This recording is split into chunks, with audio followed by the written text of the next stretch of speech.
The spacious room was almost completely silent, save for the ticking of the cuckoo clock above the repainted fireplace. Both of these details, as well as other small touches, should have made the once formidable house look more inviting. But all the cheerful clock did with its steady ticking was to emphasize the silence of the large Victorian home. A middle-aged woman named Christine slowly sauntered through the center of the room as she waited for help, turning her attention to the clock every few minutes, but mostly focusing on the exterior of the room.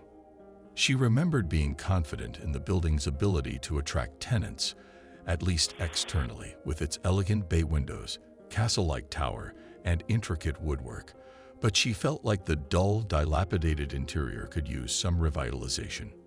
The brown floral patterned wallpaper had been removed and replaced with white, the bricks of the fireplace painted back to their original dark red color, and the splintered wooden cabinets restored. At first, everything worked. Potential tenants came regularly to look at the 4 rooms into which she had divided the house, and after about 7 months they were all occupied. 2.5 years ago, in late October, the complaints began.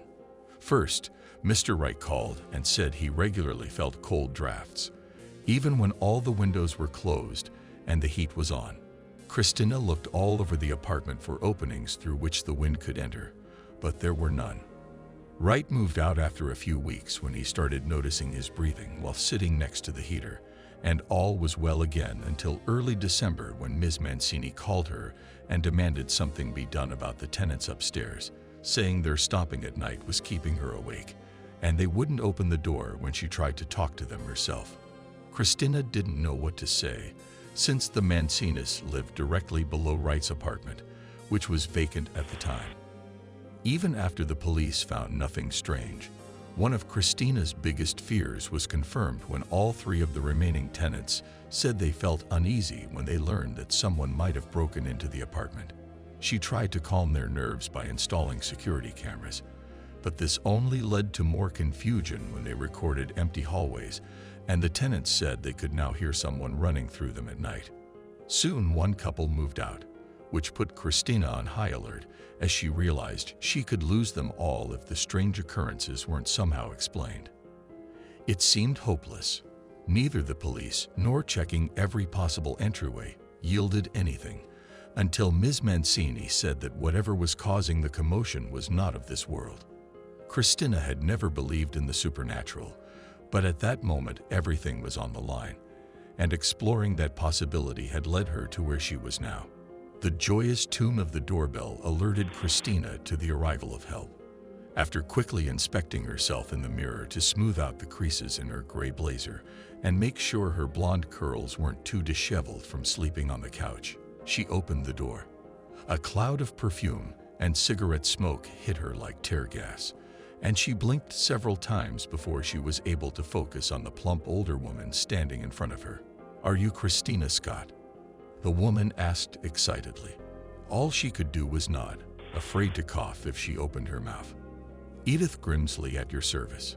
It's a pleasure to finally meet you." She shook Christina's hand, put the handle of a heavy black velvet bag into it, and entered the apartment, scanning the room with heavily painted eyes. "You can put this bag anywhere you want. It contains the things we'll need for the ceremony. You have a beautiful place." Christina managed to hold back a frown and say a pleasant thank you, then set the bag on the glass coffee table and continued to look at the stranger she'd picked out in the yellow pages. Edith's curled brown hair was gathered in a bun at the top of her head, exposing a bit of gray at the roots on the sides. Her teal bell-bottom jumpsuit crumpled in the middle as she sank down onto the plastic-covered couch, dumping the ashes of her cigarette into the tray she set on the table. "Well, better not waste any time. You said on the phone that there are a lot of strange things going on in this house," Edith said as Christina settled into the chair across from her. "Yes, I thought there was some normal explanation for it when it started. First it got cold for no reason, then footsteps where no one should be walking, then things ended up where you definitely didn't put them. All indications are that. A ghost." Edith finished the sentence before putting out her cigarette. "When I first thought of it, I thought it was crazy, But after researching the history of this house, I don't think it could be anything else. What exactly did you learn? The family that lived here from 1884 to 1897 was very into the spiritistic movement. They held seances in the house, and the youngest son disappeared in 1896. The other said he just ran off with some woman, but that was never confirmed. I couldn't find any of the owners after them, so I don't know how often or if such inexplicable things have happened before, but I know it's connected to what's happening now. Because before one of my old tenants moved out, she told me she had a nightmare. Edith listened silently the whole time and gestured for Christina to continue. It was hard for her to talk about it. She was in her bed, but instead of being in her apartment, she was in the basement. She saw 5 people sitting at a table in the middle of the room, holding hands and talking quietly about something so she could hear, and another man standing at the foot of the bed. They grabbed her ankle and it startled her so much that she woke up. But even as she woke up and the dream faded, it took a few extra seconds for the feeling of gripping hands to disappear with it. I know it was the family she saw because there were 6 of them and they were doing their rituals in the basement. Any chance of talking to her about it? Asked Edith. Christina shrugged and replied, she moved away after that. I don't know how to get in touch with her. Well, this seems like a much more serious job than what I usually get. Most of the time clients just want to have a heart-to-heart talk with a dead relative, but it must be very difficult to rent out a haunted house. Having said that, Edith laughed lightly and lit a fresh cigarette. You weren't told about all the ghouls before you bought it, or did you hear about it and just didn't believe it? The former, but I probably wouldn't have believed it if I had been told. I've never been involved with anything supernatural before, Christina replied, tilting her head to the slide and putting a hand to her temple. How many tenants do you have left? Ghost stories tend to spread quickly, so it's probably not easy to convince people to stay. Actually, this is the only apartment that isn't occupied right now. I haven't told anyone the history of the house, so all they can tell others are their own stories. People might just brush them off, but real records of occult practice won't go unnoticed. The people who are here now, though, won't stay long anyway. Sooner or later, what's in this house will scare everyone away. That's why I need your help. Edith took another puff of her cigarette. These spirits seem to be hostile, she said, and reached into her bag and pulled out something that looked like a small black board and a guitar pick with a hole in it. Let's try to be friendly. At those words, she turned the board around, revealing the alphabet, a few numbers, and the words yes and no in the top corners. And what does this do? Asked Christina. It's called a Ouija board, and we're going to use it to contact whoever or whatever is haunting this house. We're just going to put our hands on this part right here, ask questions, and the spirit that wants to speak will speak its answers. They both put their fingertips on the smaller part, and Edith asked the first question. Is there anyone here who wants to talk to us? It took a few seconds before they both felt a dull vibration emanating from the piece, and it slowly shifted to yes. A smile gathered the creases at the corners of Edith's mouth, and she continued. Thank you for answering. Can you tell me your name? The sheet started to move again, but this time stopped at no. Christina glanced glumly at the board, but remained silent, hoping that Edith would be able to get some new information out of whoever they were talking to. It's all right. Are you alone in this house? Sometimes, came the reply. So there are others who come and go? Yes. And where do they go when they're not here? The piece drifted back and forth for a full minute, then settled into an empty corner. Are you still there? Asked Edith after a few more seconds, raising an eyebrow. Can I ask him a question? Whispered Christina. The figure drifted toward the middle of the board again. You have your chance now, replied Edith. Christina pondered her question for a few seconds before asking, Why are you still here? Can't leave, was the answer. Why? She said. You. Christine's hands jerked away from the sheet and clutched at each other.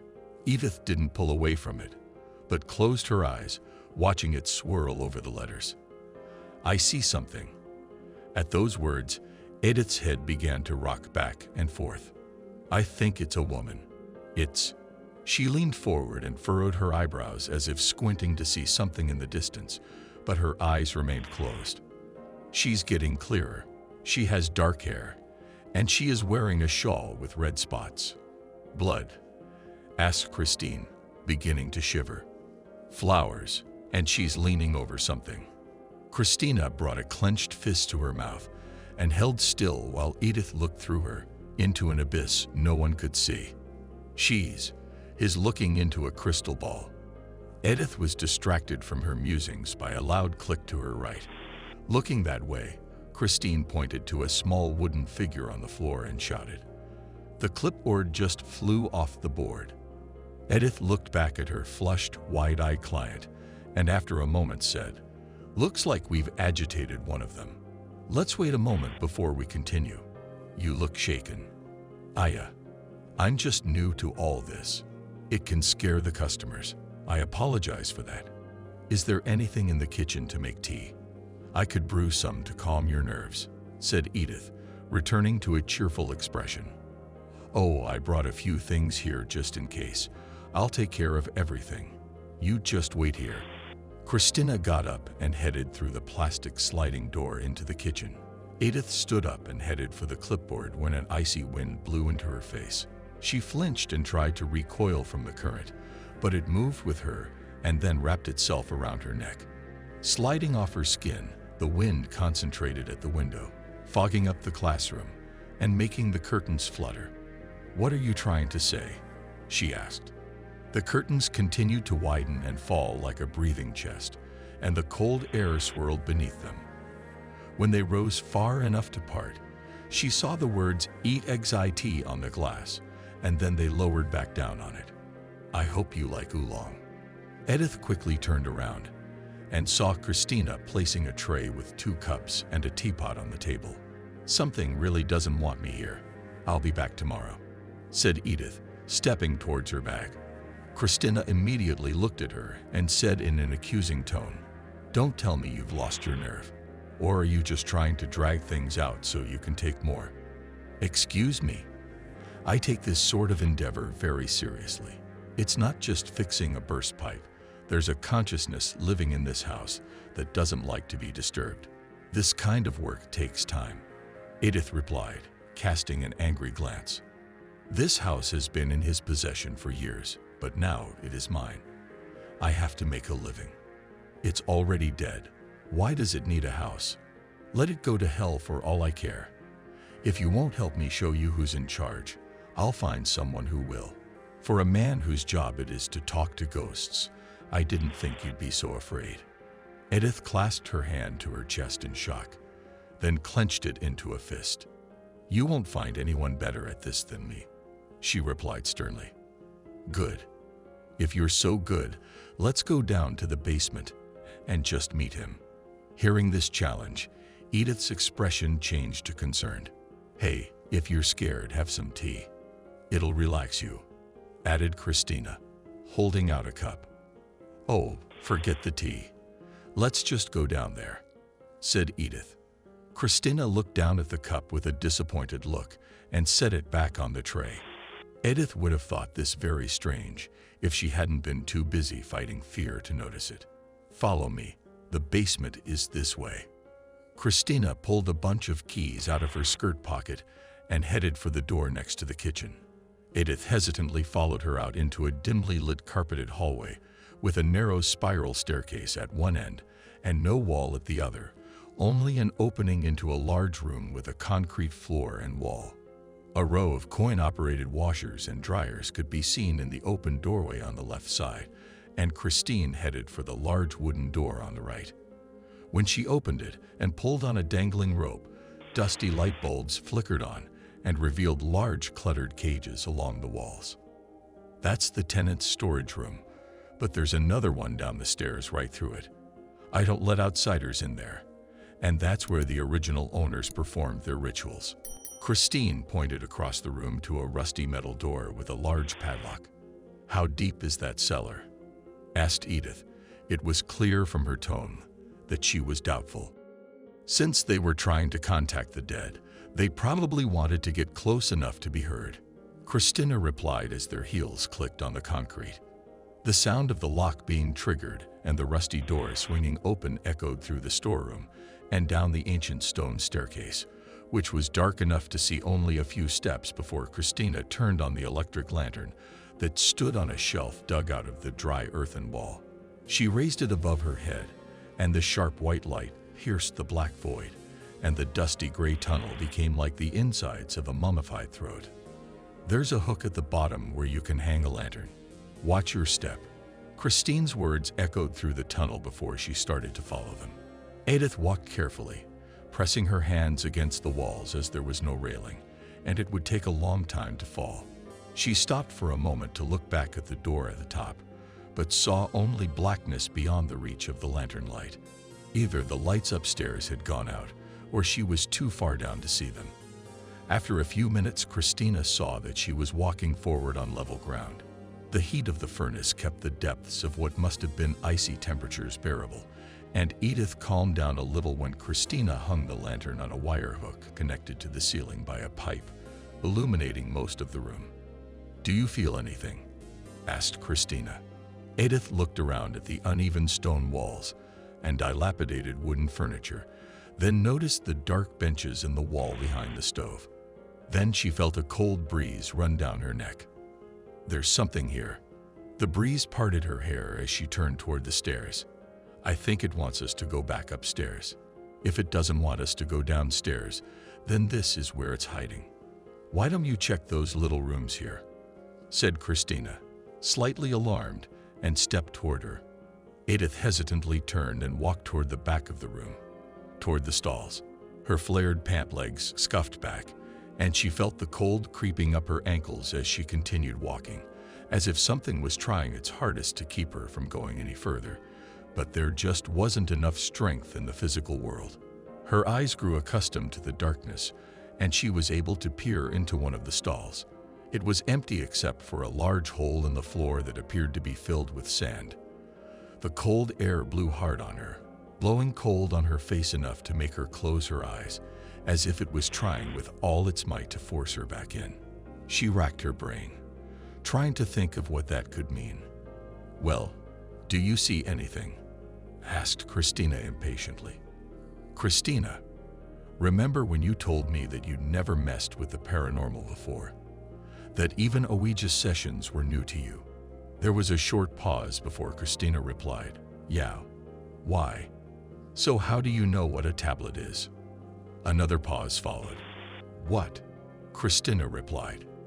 "That little piece with the hole in it that we used on the board after it supposedly flew off on its own. You called it a tablet. That seems odd for someone like you." "I guess so." Edith heard Christina's last answer right behind her back and turned around just as Christina tried to swing the leg of an old wooden chair at her, but it hit her in the shoulder instead. Edith cried out from the force of the blow, which caused a searing pain in her collarbone, and pushed Christine away with both hands, causing her to stumble and fall. Edith tried to run back toward the stairs, but Christina grabbed her ankle and pulled her to the floor. While Edith tried to shove her hand away, Christina managed to get to her feet, and she dragged Edith toward a dark stall with a sand-filled opening. Her heel slammed into Christina's knee, and she lost her grip on it in pain. Edith rose to her feet and tried to break free again, but Christine was quicker and wrapped her arms around her. Feeling herself being dragged back again, Edith screamed, "What the hell are you doing?" "It's..." Christine interrupted the phrase as a low rumble was heard from the stall.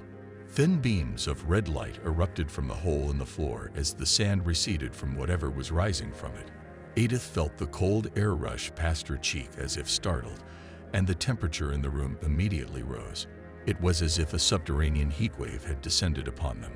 It was hot enough for them to see a sand-filled hole from which two huge red hands stuck out and clawed into the stone floor with thin clawed fingers, while the monster continued to drag itself from wherever the hole led. Then two large black hooks and the purple bald head to which they were attached showed themselves. A deep growl erupted from beneath the sand as what must have been its face rose upward. The growl was followed by a painful scream from Christina as Edith swung her fist into its side, clutching the knife she had hidden in the pocket of her overalls. Christine fell on her back, clutching the handle of the knife, and a bloodstain spread on the fabric of her blouse.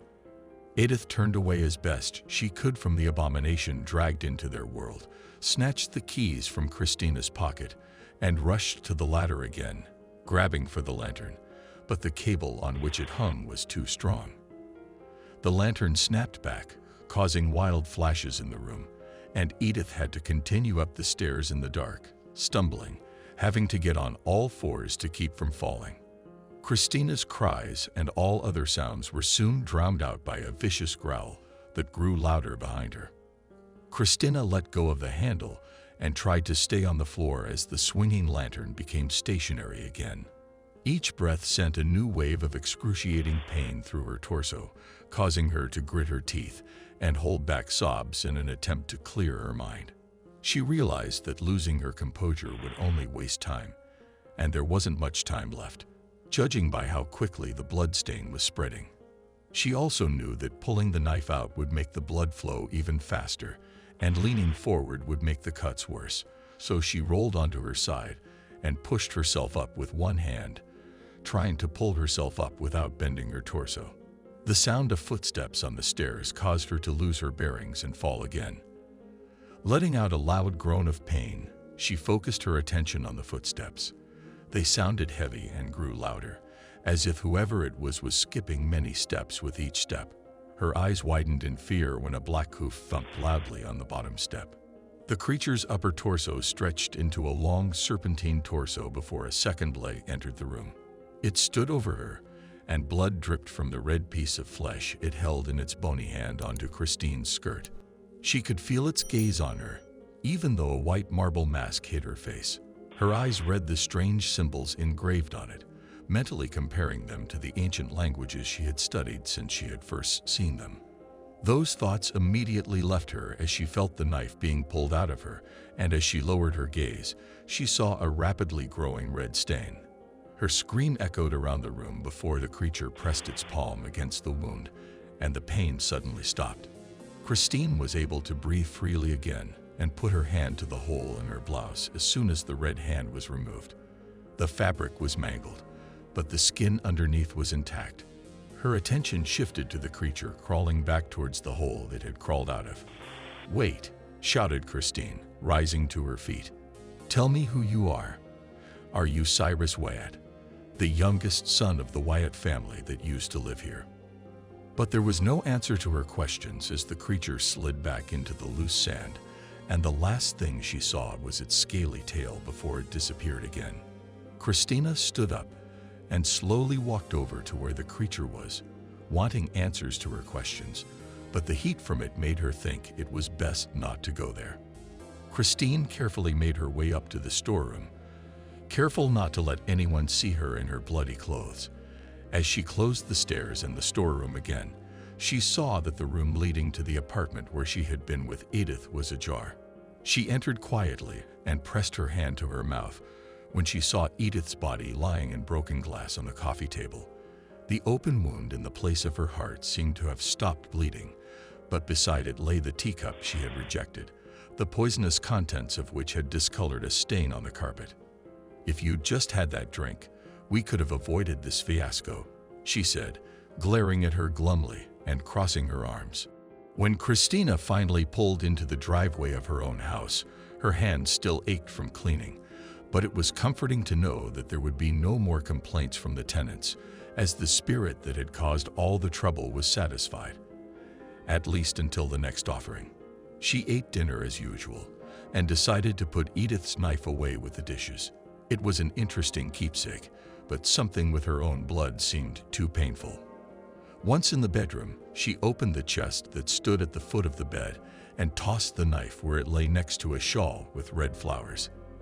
There were other interesting things scattered around, even more patterned shawls, turbans with large jewelry, earrings with feathers, striped stockings, rosaries, wooden bracelets, large hoop earrings, etc. She didn't understand why spiritual women always had to dress so flamboyantly, but it was a beautiful keepsake box. She locked the chest again, got into bed and turned off the lamp, trying to sleep, but she couldn't resist looking at the phone book on the nightstand. She turned the lamp back on and opened the yellow pages where her eyes scanned each page carefully before stopping on the ad for shockingly accurate Lady Sphinx. Picking up the phone, she smiled and thought, never said an offer couldn't be made in advance.